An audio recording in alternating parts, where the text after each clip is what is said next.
로마서 1장 21절로부터 23절까지 다 같이 합독하시겠습니다. 시작. 하나님을 알되 하나님을 영화롭게도 아니하며 감사하지도 아니하고 오히려 그 생각이 허망하여지며 미련한 마음이 어두워졌나니 스스로 지혜 있다 하나 어리석게 되어 썩어지지 아니하는 하나님의 영광을 썩어질 사람과 새와 짐승과 기어다니는 동물 모양의 우상으로 바꾸었느니라. 아멘. 오늘은 하나님의 생각이라는 주제를 가지고 같이 은혜 나누고자 합니다. 하나님은 인생을 불쌍히 여기신다. 두 번 고백하겠습니다. 시작. 하나님은 인생을 불쌍히 여기신다. 하나님은 인생을 불쌍히 여기신다. 아멘. 이렇게 고백하니까 우리가 진짜 불쌍해집니까? 우리가 가련하고 정말 불쌍하고 내 인생이 비참해지고 정말 가련하고 비참하고 막 그렇게 느껴지십니까? 하나님께서 우리 인생을 불쌍히 여기신다란 말은 측은하게 여기신다, 긍휼하게 여기신다 이런 말입니다. 지금도 예수 그리스도께서는 보좌에 앉으셔서 우리들을 위하여 간구하고 계시며 우리들을 위하여 어떻게 하면 우리를 복되게 하실까라고 지금도 생각하고 계시고 우리를 위하여 간구하시는 분이신 줄을 여러분들이 깨달으시기를 바랍니다. 누가복음 22장 32절과 로마서 8장 34절에 이런 말씀 그렇게 기록되어 있습니다. 그래서 하나님은 우리 인간들이 불행한 길로 가지 않도록 우리를 막으시는 분이시고 마지막에는 우리 인간들이 지옥의 길로 들어서지 않도록 적극적으로 막으시는 분이십니다. 그런데 우리 사람들이 자기 고집을 꺾지 않으면 끝까지 나는 내 길 가련다 하게 되면은 하나님께서도 이를 더 이상 막지 않으십니다. 이를 조금 어려운 말로 신학교에서는 이렇게 배웠어요. 불간섭 한계. 하나님께서 우리 인간을 향하신 불간섭 한계라 이렇게 정하셨다는 것입니다.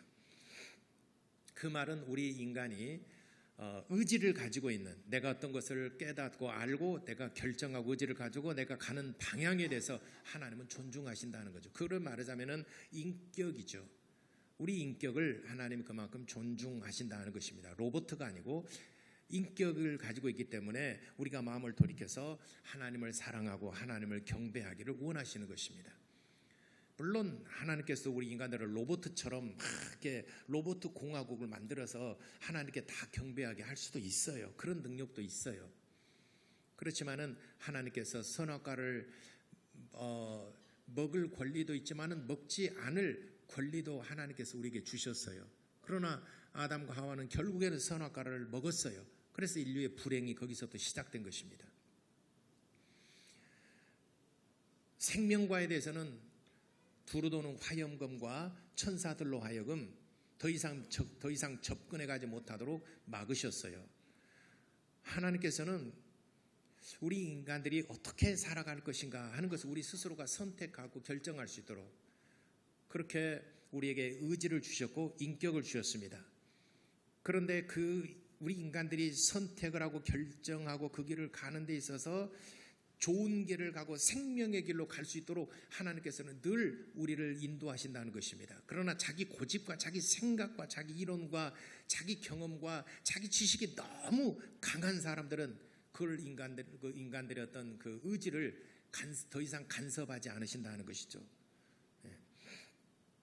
오히려 그들에게 유혹을 역사하신 것은 마지막 날에 그들을 심판하려 하심이니라라고 말씀하셨습니다. 그래서 하나님께서 예수를 보내셔서 말씀을 전하시고 그 말씀을 듣는 자는 살아나리라. 예수님의 말씀을 듣는 자는 살아나리라. 그래서 예수께서 말씀하시기를 나는 아버지께서 내게 하신 말씀을 내가 너희에게 전하는 것이니라. 내가 자의로 말하는 것이 아니라 아버지께서 내게 주신 말씀을 내가 너희들에게 전하는 것이니라. 그래서 내가 하는 말을 듣는 것은 곧 하나님의 말씀을 듣는 것이라 이렇게 말씀하셨습니다. 예를 들어서 대통령이 어떤 지시를 했습니다. 그렇게 되면은 어떤 지시를 했으면은 국무회의에서 이렇게 해서 이렇게 뭐 집값 안정을 위해서 이제는 다주택 가구자들은 소유자들이 이렇게 하시길 바랍니다. 그래서 주택을 부동산으로 그 부를 누리는 나라치고 잘 사는 나라가 없어요. 미국에서도 모기지론 때문에 한 번은 아주 미국이 아주 진통을 겪었지 않습니까? 거의 20년 가까이 되나 15년 전에.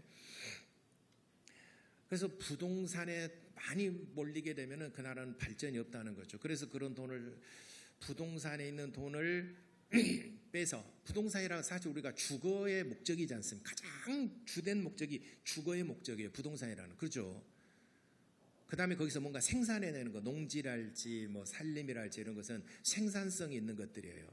그 다음에 주택을 가지고 있는 것은 주거의 공간입니다. 인간이 가장 의식주에서 주거의 공간, 가장 인간의 기본적인 삶을 할 수 있도록 주거의 공간을 확보하는 것입니다. 그걸 가지고 투기를 하고서 돈 벌려고 하는 것은 사회가 건전하지 못한, 세계적으로 어느 나라를 보더라도 건전하지 못한 재무 구조입니다. 그래서 그런 돈들을 빼서 주식시장에 활성화되고 주식시장에 투자를 하더라도, 주식에서 하는 것은 기업들이 그걸 주식하는 사람들이 주는 돈을 가지고 해외 투자라고 국내 생산성이라든지 재원을 마련해서 계속해서 기업을 늘려가는 것이죠. 그래서 기업이 성장하게 하는 것은 주식시장으로 투자하게 하기 위해서 집값을 안정하고 이제 그 돈들을 주식시장으로 이렇게 몰리게 하는 거죠. 그래서 주식시장이 막 엄청나게 많이 올라가고 그러지 않습니까?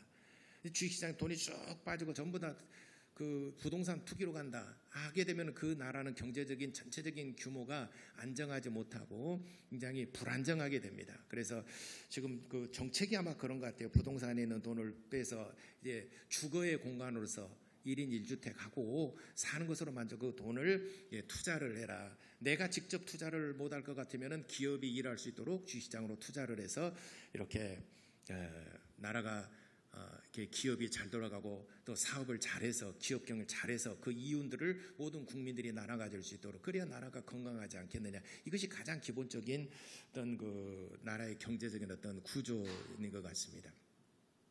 이런 것들을 국무회에서 전달을 하고 이제 각 부처 장관들은 또 각 부서에다 통달을 다 끝머리까지 다 전달되지 않습니까? 마지막에 이제 행정 자치 단체 동사무소 요즘 뭐 말이 어려워가지고 마지막 동사무소에 다 전달됐어요. 난 대통령한테 직접 난 전달 못 받았는데요. 아니 대통령령이니까 이건 해야 됩니다.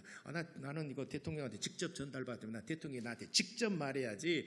나는 대통령이 직접 전달 안 받았기 때문에 나는 모릅니다. 이렇게 한다면 말이 안 되지 않습니까? 그러니까 소위 말하자면 하나님께 직접 계시를 받고 하나님이 내게 직접 말씀해 주시기를 바라지, 예수님이 와서 말씀하신 것은 나는 그는 인정 못합니다 하는 사람들 끝까지 하나님을 못 믿는 거예요. 그래서 예수께서 내가 한 말은 내 아버지께서 말씀하라고 하신 것만을 내가 너희들에게 전하는 것이니라. 내 말은 내 말이 내가 자의로 하는 것이 아니라 하나님의 말씀이니라. 그러므로 나를 본 자는 내 아버지를 본 자, 나를 믿는 자는 나를 보내신 하나님 아버지를 믿는 것이라, 이렇게 말씀하셨어요. 그래서 사람들이 그러잖아요. 내가 하나님을 보여주면 믿겠노라고. 그러면 여러분 영안이 뜨이면은 그렇게 여러분들이 그 사람이 그렇게 신령하고 그렇게 정말 기도도 하고 정말 하나님 우리 사모한다면 진짜 하나님 보여주실 수도 있어요. 근데 그렇게 하지도 않으면서 하나님을 보려고 그러니까 하나님께서 하나님을 볼 수가 없는 거예요. 우리는 죄를 많이 지었고 그만큼 신령하지도 못해요. 그렇기 때문에 영안이 띄어서 막 하나님을 보거나 그럴 능력도 없어요. 그런 사람들이 내가 하나님 보여주면 믿을게. 아마 여러분들 교회 다니기 전에 아마 그런 사람이 있을 거예요. 내가 하나님 보여주면 내가 믿겠노라고. 그렇게 여러분들이 말 안 해본 사람 손 들어보세요. 한 사람도 없잖아요. 다 옛날에 그렇게 한번 말했잖아요. 나 하나님 보여주면 내가 하나님 믿겠노라고. 그런 말 안 해본 사람 손 들어보세요. 한 사람. 그리고 다 그런 말 했잖아요, 예전에. 하나님 보여주면, 저도 이제 전도를 해보면은 하나님 보여주면 믿겠노라고 그렇게 말합니다. 그럼 당신이 그만큼 신령하고 그만큼 당신이 기도하고 정말 그만큼 마음의 문을 열고 하나님 보기 원한다면은 하나님께서 보여주실 수도 있어요. 그런데 그렇지도 않으면서 죄는 죄대로 짓고 속된 것으로 가득 찼고, 그런데 어떻게 하나님의 영광을 볼 수 있겠는가? 절대로 볼 수가 없는 것이죠. 그래서 죄 많은 우리 인간들이 하나님을 볼 수 있는 방법을 우리에게 알려주셨는데 바로 예수 그리스도를 세상에 보내셔서 예수님은 실존적인 인물이십니다. 예수님이 실존하신 인물이라고 믿지 않는 사람들은 그거는 어떻게 더 이상 방법이 없어요. 세종대왕 여러분들이 보신 분, 세종대왕 뭐 이순신 장군을 보신 분 한 분도 없잖아요. 그러나 의심하지 않죠. 근데 사람들이 근데 이렇게 생각해요. 그림을 쫙 보면서 야, 그림 참 잘 그렸다, 멋있다, 그림 정말 아름답다라고 하는데 그 아름다운 그림이 존재하기까지는 누군가가 그렸기 때문에 그 그림이 존재하는 거예요. 누군가가 그렸기 때문에 그 그림이 존재하는 거 아니겠습니까? 이 세상 모든 만물들을 다 그림으로 하고 생각해 보세요. 누군가가 이것을 창조하고 누군가가 만들었기 때문에 존재하는 것이지 스스로 존재하지는 않아요.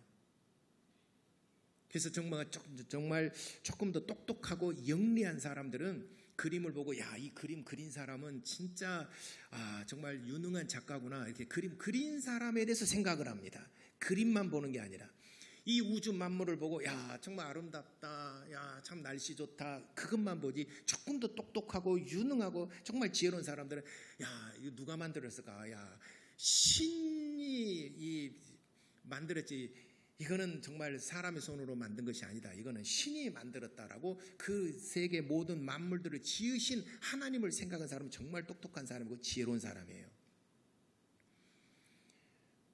그래서 우리가 하나님은 우리 인간들을 정말 극진히 생각하시고 또 사랑하시고 어떻게 하면은 불행한 길을 막고 또 지옥 가는 길을 막고 어떻게 하면은 저들을 행복의 길로 인도할까라고 늘 하나님은 생각하고 계시고 지금도 우편 보좌에서 예수님께서는 우리를 위하여 간구하는 중에 계십니다. 근데 오늘날 여러분들은, 오늘 저와 여러분들은 무엇을 생각하며 살아갑니까? 최근에 들어서 가장 많이 생각하는 것이 무엇입니까? 가장 최근에 무엇을 보고 무엇을 들으며 살아갑니까? 여러분들은 그것이 여러분들의 인생의 현 주소예요. 처음부터 하나님을 떠나서 나는 하나님 안 믿고 나는 세상 따라가 살 거야 라고 생각한 사람은 그리 많지 않을 것입니다.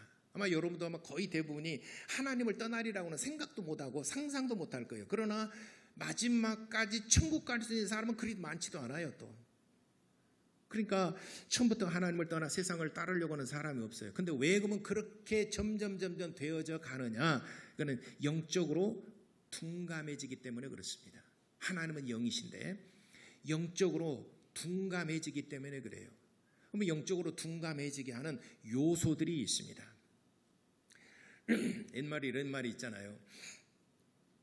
나무꾼이 나무를 그 도끼로 벨 때 계속 도끼로 나무만 열심히 벤다고 해서 나무를 많이 베고 일을 많이 하는 건 아닙니다.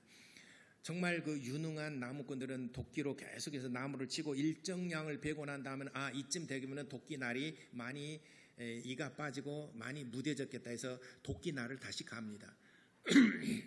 도끼 날을 갈아서 아주 도끼 날이 아주 아주 날이 서도록 갑니다.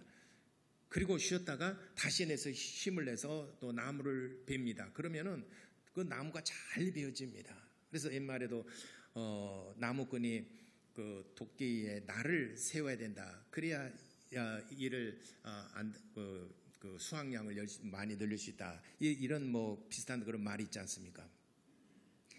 열심히 한다고 해서 계속 나무를 베다 보면 이게 이가 나가기도 하고 무뎌지기도 하고 그런데 그러면 이제 깊이 들어가지도 않고 그러다 보면 힘주다 보면은 몸도 이제는 다친 데도 생겨나고 뭐 갈수록 힘들고 부상당하고 또 다칠 염려가 있습니다. 그래서 일정량을 베고 나를 세우고 또 베고 또 나를 세우고 우리가 신앙생활을 할 때도 영적으로 나를 세워야 신앙생활을 잘할 수 있어요. 이것이 뭐냐면 영적 민감성이에요. 영적으로 여러분들 정말 민감해지게 되면 주님의 음성을 잘 들을 수 있어요. 그렇지만 우리가 영적으로 민감해지지 않고 영적으로 둔감해지면은 하나님의 음성을 잘 듣지 못합니다. 하나님의 음성이 잘 들려지질 않아요. 그러다 보면은 열심히는 했는데 마지막 날 모든 그 내가 쌓아온 공적이 다 어디론가 사라져버리고 다 무너져버린다면, 속절없이 무너져버린다면은 얼마나 우리에게 황망한 일이겠는가. 그래서 우리가 영적으로 둔감해지게 되면은 세상으로 점점 끌려간다. 그러나 교회는 뭐 열심히 하기는 해요. 그렇지만은 세상으로 점점 끌려갑니다. 이때는 여러분들이 나를 세워야 됩니다. 영적인 나를 아주 민감하게 나를 세워야 됩니다. 그것이 뭐냐면은 하나님께 대한 두려움입니다. 하나님께 대한 두려움. 때론 우리가 하나님께 대한 두려움을 갖는 것이 우리 참 신앙에 유익함이 있습니다. 물론 하나님 우리 아버지시고 우리를 사랑하시고 우리의 기도를 들어주시고 하나님과 교제가 이루어지지만은 때론 우리가 하나님에 대한 두려움을 갖는 것도 우리의 신앙생활에 정말 유익합니다. 예배 한번 빠졌을 때 뭐 그럴 수도 있는 거죠. 명절이니까 다들 그러니까 그럴 수도 있는 거지며 라고 해서 영적으로 둔감해지고 그러려니 하고 넘어가게 되면은 벌써 날이 빠지고 이가 빠지고 날이 무뎌지고 그러다 보니까 다치기도 하고 사고가 나기도 하고 그렇습니다. 이럴 때일수록 하나님께 대한 두려움을 갖는다는 거 우리의 신앙에서 참 유익함이 있어요. 어린아이들 그러잖아요. 두려움을 잘 모릅니다. 특히 청소년기 때 두려움을 잘 모르죠. 그러니까 뭐 일 저질러 놓고 나중에 뭐 이제 일 처리하고 뭐 이래서는 안 되겠구나, 경험을 통해서 이래서는 안 되겠구나라고 생각하는데 그보다도 더 어린 아이들 있잖아요. 3살, 2살, 1살, 2살, 3살, 4살 어린 아이들은 두려움이 없어요. 그러니까 뜨거운 것에 막 손 대잖아요, 막. 그죠? 그래서 어른들은 뜨거운 걸 알기 때문에 너 그러면 안 돼. 근데 애들은 막 그렇잖아요. 그래 너 해봐. 한번 되어본 경험이 있으면 이 애들이 이거는 이제 이거는 내가 다친다. 손 안 댑니다. 어린 아이일수록 두려움이 없어요. 왜냐하면 경험이 없기 때문에 어린 아이일수록. 그냥 슈퍼맨처럼 막 날고 싶고 어린애들은 보면은 대부분이 막 그런 그 어린아이들 보여주면은 막 그 하늘을 날아다니고 막 그 슈퍼맨 막 이런 것들 많잖아요. 오지의 마법사 우산 들고 막 둥둥 떠다니고 메리 포핀스에서 나오는 그 영화 침침젤이 나오잖아요. 메리 포핀스 나오는 우산 들고 막 이렇게 날아다니는 거 있잖아요. 우리도 그 동심의 세계 어린 세계를 확 나와서 그러면 날고 싶죠. 그러나 우리는 그렇게 해서는 안 된다는 것을 알아요. 여러분들 때로는 그런 생각 안 해보십니까? 2층에서 옥상에서 우산을 딱 펼치고 딱 떨어지면 우산이 둥둥둥 떠가서 안전하게 1층으로 딱 그 랜딩 한다는 거 여러분 상상 안 해보십니까? 해보세요, 여러분. 너 한 3층까지는 괜찮아요. 죽지는 않아요.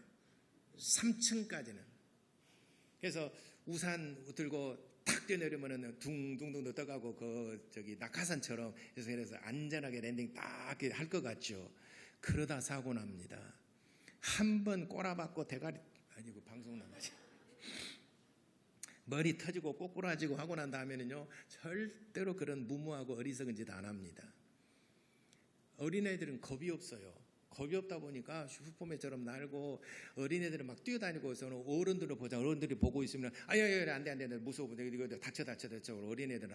그러나 애들은 경험이 없기 때문에 그게 위험한 것인지 두려운 건지 몰라요. 해보고 난 다음에 터지고 난 다음에는 절대로 안 합니다. 그래서 그 탈무드에 이런 얘기가 있어요. 어린아이를 그 단스 위에서 TV 대 위에서 뛰어내리게 합니다. 엄마가 아빠가 받아줄게 뛰어내려 딱 뛰어내리잖아요. 그 아빠가 딱 받아줘요. 좀 더 높은 곳에 단스에서 이제 3단 단스 좀 높잖아요. 이불 깔아놓고 뛰어내려 아빠 받아줄게 딱 받으려다가 이제 아빠가 당연히 받아줄 줄 알고 뛰었는데 안 받아줬어요. 애기가 이불에 꽈당 해가지고 막 그러니까 아프니까 울고 아빠 미워 받아준다 해놓고 미워. 그러면서 아빠가 뭐라고 하냐면은 너는 아빠도 믿지 말고 엄마도 믿지 말고 오직 하나님만 믿어라. 탈무드에 나오는 얘기입니다. 오직 하나님만 믿어라. 유대인 교육이 그거라는 거죠. 여러분도 여러분 아이들 그렇게 가르치세요. 우리 아이는 제외. 우리 아이들은 그렇게 하지 마세요. 근데 여러분 애들은 그렇게 하세요. 그게 유대인 교육이고 탈무드는 그게 나와 있어요. 그래서 오늘 이제 여러분 추석 때, 이번 구정 때, TV 다이 너무 높은 데 올라가지 마. 그래서 뛰어내려 할아버지가 받아줄게, 할머니가 받아줄게 해놓고 난 다음에 딱 손 접어보세요. 그러니까 까당하잖아요. 너 오직 하나님만 믿어라. 우리 목사님이 그랬다. 그렇게 목사님 했다 그러지 말고 한번 해보세요. 탈무드에는 그렇게 아이들을 교육을 시켰다는 얘기가 나와 있어요. 근데 저번에 오래전에 우리 교인들끼리 뭐 일반 수련회는 아니고 어디 갔었는데 뛰어내리라니까 아니 우리 얘기는 하지 말고 당신 얘기만 하라고 그러더라고요. 서로 당신네 얘기만 해. 우리 얘기들은 하지 마라. 우리 얘기는 원래 교육 잘 받았다고 그러면서 안 하더라고. 그래요. 두려움이 때로는 우리의 신앙생활에 참 유익함이 되기도 합니다. 하나님께 대한 두려움. 하나님께서 이렇게 하면은 하나님이 싫어하시고 하나님께서 책망하시고 하나님께서 매를 때리신다. 이렇게 때론 우리가 하나님께 대한 두려움을 갖는 것도 우리 신앙생활에 참 유익함이 있어요. 그래서 우리가 신앙생활할 때 영적으로 민감해지도록 해서 나를 세워야 되는데 첫 번째 내가 영적으로 얻어주면은 듣지 말아야 될 것을 듣고 보지 말아야 될 것을 보게 됨으로 해서 감사가 떠나고 하나님의 축복을 붙잡을 수가 없게 돼요. 영적으로 둔감해지게 되면은 감사가 떠나고 하나님께서 우리에게 주시고자 하는 축복을 다 놓쳐버린다는 거예요. 하나님께서는 지금도 우리를 위하시고 축복된 길로 행복의 길로 우리를 늘 생명의 길로 인도하시려고 하시는데 우리가 영적으로 민감하지 못하면 다 놓쳐버린다고요. 그리고 듣지 말아야 될 것을 꼭 보지 말아야 될 것을 본다 이 말이죠. 세상의 것은 좀 그럴듯하게 보이죠. 그래서 영적으로 어두워지게 되면은 이처럼 세상이 커 보이고 세상이 아름다워 보이고 세상이 뭔가 있어 보이고 교회에 와서 보니까 뭔가 허전하고 그럼 벌써 영적으로 둔감해지고 있다는 것입니다. 이때는 여러분들이 정말 영적인 나를 세워야 됩니다. 그 첫 번째 내가 영적으로 좀 둔감해졌다라고 하는 것은 감사가 떠나고 있다는 것입니다. 감사가 떠났다 하는 것은 여러분들이 하나님께서 정말 내게 주신 축복을 그걸 복이라고 느끼지 않냐고 뭔가 허전하고 감사가 하나님께 그전에는 정말 모든 것이 감사 하나님 주신 것에 대해서 감사 이것도 중간에 감사했는데 그 감사가 내 입술에 점점 사라지고 있다. 그것은 영적으로 여러분들 둔감해지고 있다는 거죠. 이스라엘 백성들이 40년 동안 광야 생활할 때 만나를 하나님이 주셨어요. 처음에는 먹을 것이 없는데 만나 그 달콤하고 정말 꿀처럼 달고 맛있었어요. 근데 이제 점점 먹다 보니까 이게 이제 신물 난 거예요. 그래서 만나 이제는 싫다. 고기를 좀 먹고 싶다. 고기가 있었으면 좋겠다. 고기 먹고 싶어져. 그래서 만나를 주신 것에 처음에는 감사했지만 감사가 떠나고 뭔가 또 다른 뭔가를 요구하기 시작합니다. 영적으로 이스라엘 백성들이 둔감해지고 있다는 것이죠. 여러분 마음속에 하나님을 향한 감사가 사라지고 있다. 여러분 입술에서 감사가 사라지고 불평과 또 시기와 원망이 있다 그러면은 여러분은 영적으로 벌써 민감해지지 못하고 영적으로 무뎌지고 있다는 것입니다. 영적으로 우리가 정말 민감해져야 되는 그래야 하나님의 음성을 금방 듣습니다. 자, 두 번째는 세상 소리를 더 크게 들으면 하나님의 음성을 듣지 못하게 되고 하나님의 축복을 놓치게 됩니다. 여러분 사랑할 때 속삭이듯이 적은 소리로 사랑한다라고 합니까? 아니면 큰 소리로 나 사랑해 알지 이렇게 합니까? 아니면 여러분이 싸울 때 왜 그랬어? 왜 그랬어? 내가 섭섭하고 그러자 이렇게 합니까? 야, 너 섭섭하지? 그럴 수 있을 거야 막 그러면서 이렇게 큰 소리로 싸웁니까?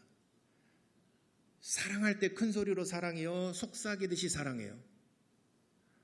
큰 소리로 사랑하시는 분도 있어요. 스피커 대고 나 어느 사람도 있긴 있지만 싸울 때 속삭이듯이 싸웁니까? 큰 소리로 싸웁니까? 속삭이듯이 싸우는 가정은 정말 행복한 가정, 복된 가정입니다. 우리는 싸움 자체를 안 해봐 잘 모르겠지만 하나님께서 우리에게 말씀하실 때 속삭이듯이 말씀하십니다. 속삭이듯이 말씀하신 그 말씀을 듣기 위해서는 우리가 영적으로 민감해져야 됩니다. 아니면 다 놓쳐요. 성경에도 보면은 하나님께서 책망할 때 선지자들을 통해서 이스라엘 백성들이 잘 못하고 있을 때 책망하실 때는 크게 책망하셨어요. 왕이시여 어찌하여 그렇게 하셨나이까? 어찌하여 내가 하라고 한 말씀을 지키지 아니하였나이까? 라고 큰 소리로 책망을 했습니다. 다윗을 책망할 때도 어찌하여 왕께서 그렇게 요압을 앞세워서 인구조사를 하였나이까? 그러니까 하나님께서 당신을 책망하시리다 라고 나단 선지자를 통해서 큰 소리로 책망을 했습니다. 그러나 사랑을 나눌 때는 속삭이듯이 사랑에 나눕니다. 우리가 하나님의 그 축복의 말씀을 받기 위해서는 사랑한다라고는 말씀을 통해서 우리가 정말 영적으로 민감해져야 돼요. 속삭이듯이 하는 말씀을 잘 들을 수 있어야 됩니다. 여러분들이 연애할 때도 사랑할 때는 속삭이듯이 안 들리니까 뭐라고 더 가까이 가서 그냥 그래서 그 사회적 거리라는 게 있지 않습니까? 공적인 거리, 사회적 거리. 그래서 우리가 저번에 그 팬데믹 때 사회적 거리는 뭐 2m다고 그러는데 그 전에 이제 학자들이 해서 사회적 거리가 2m고 공적인 거리가 5m 이내인가 그래요. 그 다음에 친밀의 거리가 있어요. 친밀의 거리는 1m 이내예요. 한번 여러분 그 유튜브 하여튼 찾아보세요. 친밀한 거리가 있고 사회적 거리가 있고 공적인 거리가 있고 또 뭐 거리가 있어요. 그 사회적 거리 우리는 그 팬데믹 때 사회적 거리라는 것을 배웠지 않습니까? 2m. 그리고 공적인 거리 5m. 이런 거 저는 공적인 거리에 있는 것이죠. 사회적 거리가 공적인 거리죠. 그리고 친밀한 거리가 있어요. 친밀한 거리는 1m 이내예요. 90cm 이내 가까이서. 왜냐하면 속삭이는 소리를 들어야 되기 때문에 가까이 가는 거예요. 더 가까이 가고 싶죠. 안 그렇습니까? 사랑하는 사람끼리는 그렇죠. 근데 왼수지간까지 더 멀어지고 싶죠. 큰 소리로 싸우고 막 그러지 않습니까? 예. 그래서 영적으로 민감해져야 주님께서 우리에게 주신 축복과 주님이 우리를 사랑하신다는 소리를 금방 깨닫고 들을 수 있습니다. 다음에 마지막으로 세 번째, 자기 생각이 강한 사람은 주보에 지금 계속 나와 있는 겁니다. 자기 생각이 강한 사람은 항상 자기가 옳다고 생각하여 말씀을 듣지 못합니다. 자기 주장이 너무 강한 사람, 자기 지식과 자기 경험이 너무 강한 사람들, 이 사람들은 자기의 어떤 생각 속에서 자기 상상 속에 빠지고 자기의 똑똑함 때문에 하나님의 말씀을 듣지 못하고 자기 생각의 어떤 그 세계로 막 상상의 세계로 막 빠져들어갑니다. 그래서 이런 사람들은 역시나 자기 어떤 고정관념이랄지 자기 어떤 선입관념이랄지 이런 것들 때문에 하나님의 정말 축복의 말씀, 새로운 말씀들을 듣지 못하고 전부 다 놓쳐버립니다. 나사렛에서 이적과 표적을 많이 행하지 않는 이유는 뭐냐면은 나사렛에 사는 사람들은 예수를 보고 아이고 저 꾀벽증이 어렸을 때는 참 똑똑해졌네 예수 이렇게 생각하기 때문에 어렸을 때 예수를 생각한다 이 말이죠. 자랄 때 그 과정이 예수를 생각하고 이미 예수께서는 이제 공생애를 시작하시면서 이제 하나님의 아들로서 사역을 시작을 했죠. 그러나 어렸을 때 자라온 그 과정이라는 게 있지 않습니까? 나사렛에서 같이 어린 시절을 지냈던 사람들이나 어른들은 아이고 저 예수 참 똑똑해졌네. 저희 제 작은 아버지도 그 본래는 교회를 안 다니셨는데 저희 이제 그 조카 결혼할 때 이제 그 결혼식에서 대소간에 이제 다 친지들 다 모이잖아요. 제가 이제 목사인 줄 알았는데 우리 작은 아버지가 계시는데 작은 아버지가 좀 만나서 작은 아버지한테 인사했어요. 그랬더니 교회 다니신 지 2년 됐대요. 교회 다니신 지 2년 됐는데 나보고 아이 병아야 너 목사한다면서요? 그래서는 예. 그랬더니 나는 집사다 그래요. 그래서 내가 우리 작은아버지한테 그래서 작은아버지 아니 그냥 병아야 그렇게 하든지 그러자니 집사가 목사한테 그게 말이 그렇게 그러면 되겠습니까? 아, 이놈 똑똑해졌네. 그랬어요. 나 집사다 너 목사라면서야. 근데 교회는 어때 뭐라 하더라? 손님들은 많냐 그랬던 것 같은 거 아니에요. 손님들 많이 오셔서 감사합니다. 내가 보니까 그렇게 말하는 그 언어를 사용하는 거 보니까 아주 나이롱 집사인 것 같아요. 내가 그렇게 말했어요. 아니, 집사가 목사한테, 아이, 나 집사나? 너 목사지야? 나 목사, 나 집사나? 아이, 집사님 목사면 그렇게 말하면 되겠습니까? 내가 작은아버지, 아따, 이놈 똑똑해졌네. 할 말은 해야죠. 예. 자기 생각과 자기 주장이 옳다고 생각하는 사람들은 영적으로 둔감해집니다. 그래서 나사렛에 사는 사람들, 어린 예수만 생각하고, 아따, 예수 똑똑해졌네. 많은 군중들을 몰고 다니면서 그러니까 이적과 표적을 행하지 않으셨다라고 하신 것입니다. 자기 고정관념과 자기 어떤 생각에 사로잡혀서 하나님의 말씀을 듣지 못한다는 것이죠. 자, 오늘 하나님의 말씀을 듣고 하나님께서 우리를 얼마나 사랑하시는가 하는 음성을 들으려면 영적으로 정말 민감해져야 됩니다. 영적으로 둔감해지면은 이 미련함이 하나님의 축복을 막아요. 어리석음이 하나님의 축복을 막습니다. 그러니까 하나님께서 우리를 사랑한다 하실 때는 속삭이듯이 사랑하고 또 말씀하시고 우리에게 복을 주시는데 복의 어리석음과 미련함이 축복의 통로를 막아버린다는 것이에요. 그렇기 때문에 우리는 영적으로 정말 민감해질 필요가 있습니다. 여기서 영적으로 민감해지지 못하고 영적으로 둔감해지니까 23절에 썩어지지 않은 하나님의 영광을 썩어질 사람과 새와 짐승과 기어다니는 동물 모양의 우상으로 다 바꿔버렸느니라. 이게 정말 값어치를 비교할 수도 없는데 다 바꿔버렸다는 거예요. 썩어지지 않은 하나님의 영광을 이 세상에 썩어질 것과 바꿔버렸다. 영적으로 둔감하고 하니까 미련함이 하나님의 축복을 막아버렸다는 것이죠. 여러분들은 사랑하는 성도 여러분들은 정말 영적으로 민감해서 속삭이는 주님의 음성까지 다 들을 수 있는 은혜가 있게 되기를 바랍니다. 하나님께서 우리에게 복으로 주시는 모든 말씀들을 여러분들이 듣고 깨닫고 정말 환영하고 기쁨으로 영접할 수 있는 모든 성도 여러분 되시기를 예수 이름으로 축원합니다. 기도하시겠습니다. 우리 시간에 기도할 때 하나님의 축복의 말씀, 생명의 말씀, 사랑의 말씀을 들을 수 있도록 영적으로 아주 민감할 수 있도록 도와주시기를 원합니다. 영적으로 정말 날이 설 수 있도록 도와주시기를 원합니다. 우리 이렇게 다 같이 기도하시겠습니다. 하나님 우리 아버지